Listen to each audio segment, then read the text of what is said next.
在去希腊自由行之前，我有过一些担忧，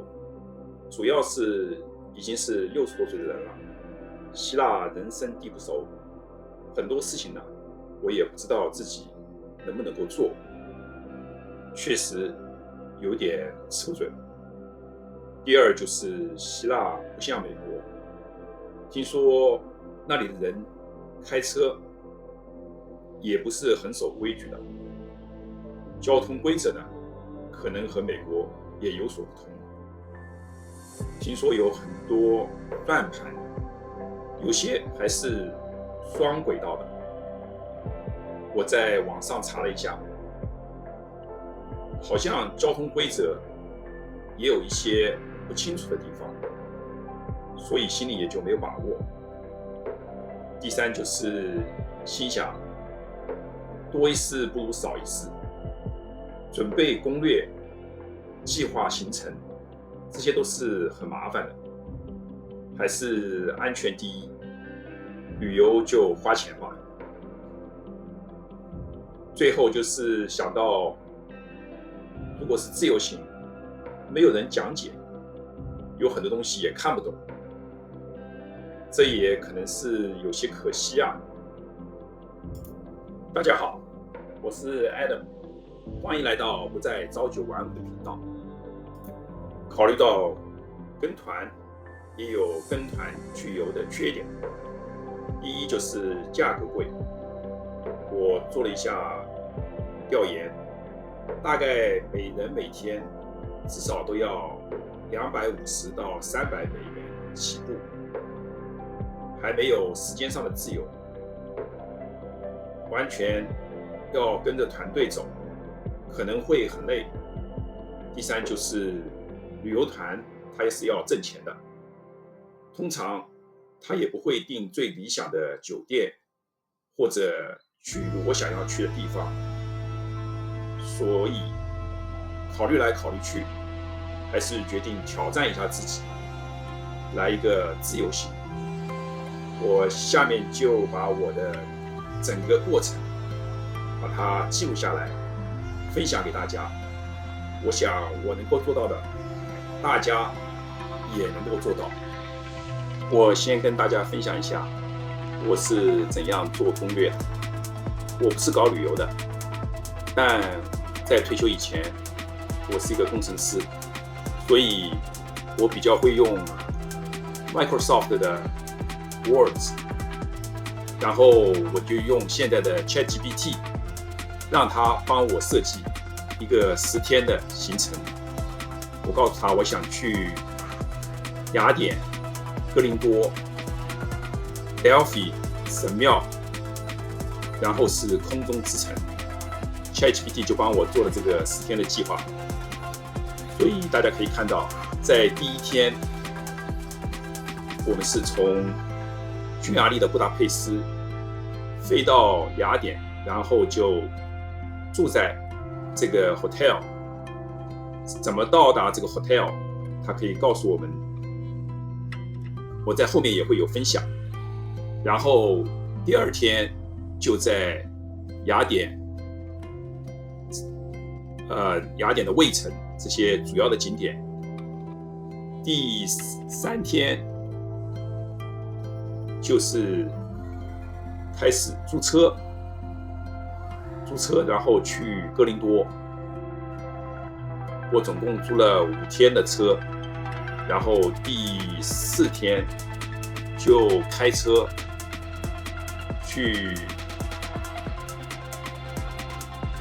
到这个 Delphi， 也就是这个太阳神的神庙。大家可以看到，在哥林多，这个 ChatGPT 它都帮我设计得很详细，包括第一站是在什么地方停下来，比如说是哥林多运河，然后第2站、第3站、第4站，大家可以看第4天，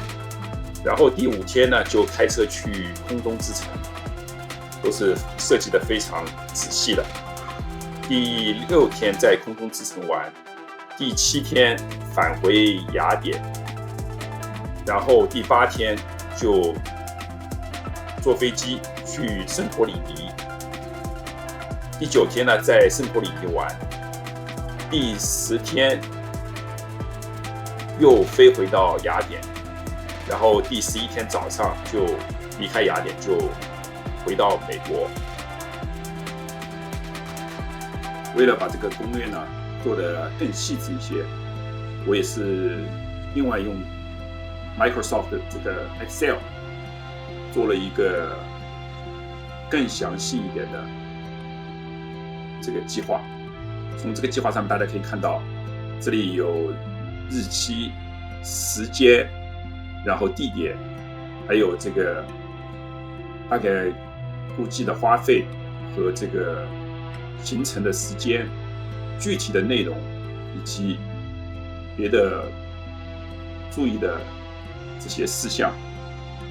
所以呢，我把这个 Excel 的这个 sheet 跟前面所做的这个 Word 的这个 sheet 把它都放在这个云中，那样的话就可以用手机可以直接进入这些文件，然后从手机上面就可以看到具体的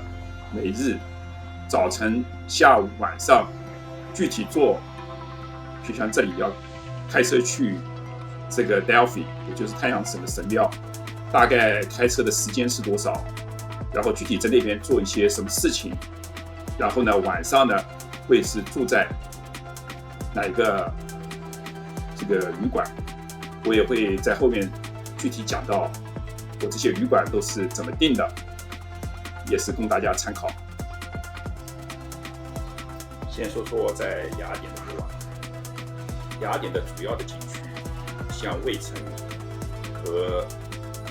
那里的博物馆，都是在市中心，所以我建议大家把旅馆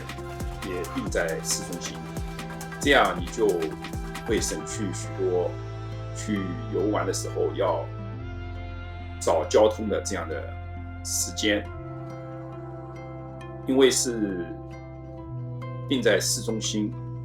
那离机场距离还是蛮远的。但是值得庆幸的是，有火车可以坐地铁，准确的说应该是地铁吧，从机场直接到达市中心，因为那样既可靠也便宜。如果你打的的话，来回的单程的价格至少在50欧元左右，但是如果你坐地铁的话，大概只要9个欧元，所以我建议大家搭地铁，然后到市中心。我第一天订的这个旅馆，它的名字叫做 North Acropolis， 它离卫城走过去也就是10分钟左右吧，非常近。然后从这个旅馆就可以直接看到这个卫城。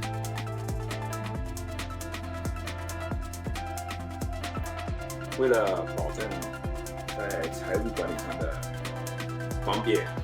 和准确呢，我所有的旅馆和其他大部分旅行的费用，我说的是这次旅行的费用都是通过 Booking.com 来完成的。因为人家告诉我说 Booking.com 在欧洲和东欧那边比较好用，所以呢我就采用 Booking.com， 这样的话我就容易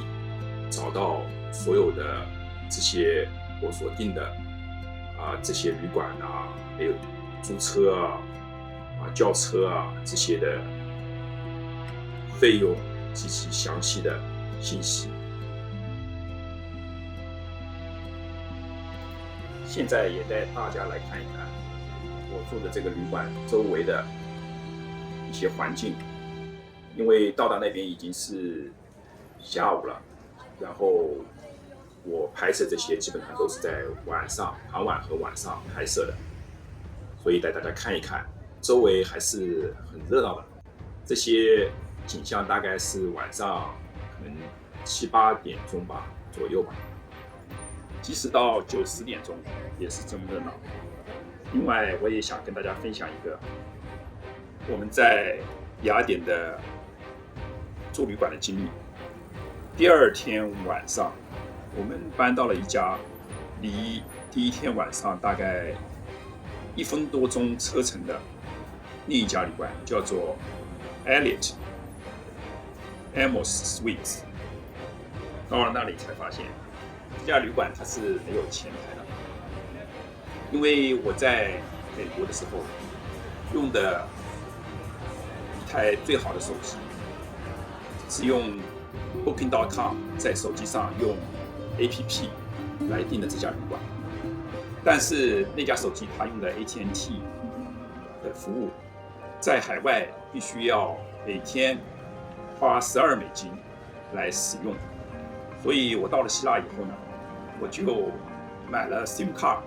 然后装在我的另外一台 iPhone 12的手机上面，用那台手机来导航，以及在希腊做联络的工作。但是那台手机上面没有 Booking.com 的 APP 软件，所以呢，这家旅馆它在当天的早上，它通过 Booking.com 给我送了信息，告诉我怎么样进它这个 building 的它的主要的这个前面的前门是需要有一个密码，然后呢进去以后呢，然后又要坐电梯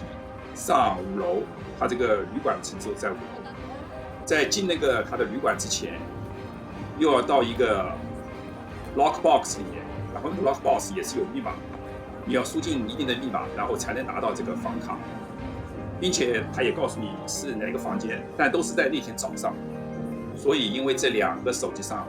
一个手机是我跟 Booking.com 跟这个 hotel 有联系的，